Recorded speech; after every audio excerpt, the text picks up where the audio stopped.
That's good to hear. Hey, dude, I put that stuff they put in horses. I had them stick it to me a couple times.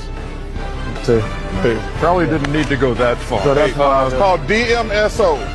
Yeah, I know. Well, they both play well. The Lakers gonna be tough to beat, but that's the one thing you got to worry about, man. Them young boys coming.